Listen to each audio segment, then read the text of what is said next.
कहानी का शीर्षक है अम्मा का फैसला। कमला, आज बड़े दिनों बाद मैंने चाव से खाना खाया है। सच, माँ की याद आ गई। वाह, तब तो तू हर रविवार मेरे घर आ जाया कर। मेरे पति 6 महीने के लिए कंपनी के काम से विदेश गए हैं। हम दोनों मिलकर गप्पे लड़ाएंगे। मैं घर में बोर हो जाती हूँ। कमला ने घर आई सहेली शांति से हंसकर कहा। प्रत्येक रविवार को यहाँ आना नामुमकिन है। खैर, पहले एक बात बता, ये बूढ़ी मेड जो तेरे घर में खाना बनाती है महीने का कितना लेती है? बहुत टेस्टी खाना बनाती है। मैं हाथ चाटते रह गई। उसको मेरे घर भी भेज देना। जो पैसे मांगेगी मैं दूंगी। मेरी सास पैरालाइज्ड है, बेचारी बिछावन से उठ नहीं पाती है। हर वक्त एक आदमी उसके पास चाहिए। यदि खाना बनाने वाला कोई मिल जाती तो मुझे बहुत राहत होती। कमला ने मन की बात सहेली को सुनाई।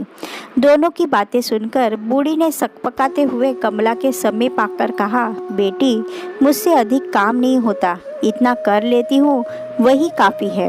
एक बूढ़ी विधवा को जीने के लिए पेट भरने से अधिक और क्या चाहिए?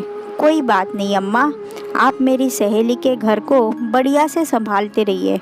मैं किसी को ढूंढ लूँगी। कमला, मुझे जाने दे, शाम होने वाली है। घर जाने के लिए शांति उतावली हो गई। अरे, आज तो रुक जा, मेरा मन नहीं भरा। नहीं, मेरी सास मेरा इंतज़ार कर रही होगी। वो सिर्फ मेरे हाथ से दवा खाना पसंद करती है। अपने बेटे से कहती है, तू बहुत हड़बड़ा कर दवा खिलाता है।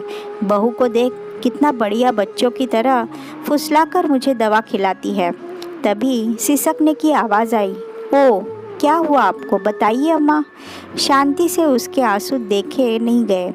तुरंत बूढ़ी के पास जाकर उसने मधुरता से पूछा, कुछ नहीं बेटी, इन आंसुओं का क्या भरोसा, कब टपक पड़े। बूढ़ी ने आंसू पोंछते हुए जवाब दिया, अरे, खड़ी होकर यहाँ नौटंकी क्यों करती है? जाओ, जल्दी से काम निपटो। रसोई में बहुत काम पड़े हैं। कमला आंखें तरेरते हुए बूढ़ी पर बरस पड़ी। जाती हूँ बहू। बूढ़ी के मुंह से निकले अधूरे शब्द कान में पड़ते ही शांति की आंखें फटी की फटी रह गई। प्रश्नवाचक दृष्टि लिए उसने कमला को घूरते हुए पूछा, तुम्हारी सास है? परंतु तुमने तो, हे भगवान! शांति के अप्रत्याशित सवाल से कमला का सिर लाज के मारे लटक गया। वह बुद्ध बन खड़ी रही। पति की माँ को तुमने नौकरानी बना डाला। मुझे सहेली कहने में शर्म आ रही है। मैं यहाँ अब 1 मिनट नहीं रुक सकती। पता चला कि तुम इसी शहर में आई हो, सो बचपन की प्यारी सहेली से मैं मिलने आ गई। छी! पति की अकुत दौलत ने तुम्हारे माँ बाप के दिए संस्कारों को धो पोंछ डाला। अम्मा, आप मेरे साथ चलिए। वहाँ बेटी के अलावा आपको एक बहन भी बात करने के लिए मिल जाएगी। कहते हुए शांति ने बूढ़ी की कलाई पकड़ते हुए सीधे बाहर दरवाजे की तरफ चल पड़ी। परंतु वही सामने हॉल की दीवार पर टंगी दिवंगत पति की तस्वीर पर नज़र पड़ते ही बूढ़ी ठिठक गई। बाहर से आ रहे तेज हवा के झोंके के कारण फोटो धड़ाम से गिर गया। उसका शीशा चकनाचूर हो गया, लेकिन कागज़ की तस्वीर पर खरोंच तक नहीं लगी। तस्वीर मानो पत्नी से गुहार लगा रही थी, प्रिय, मुझे भी अपने साथ ले चलो। इस घर में किसी को अब इसकी ज़रूरत नहीं है।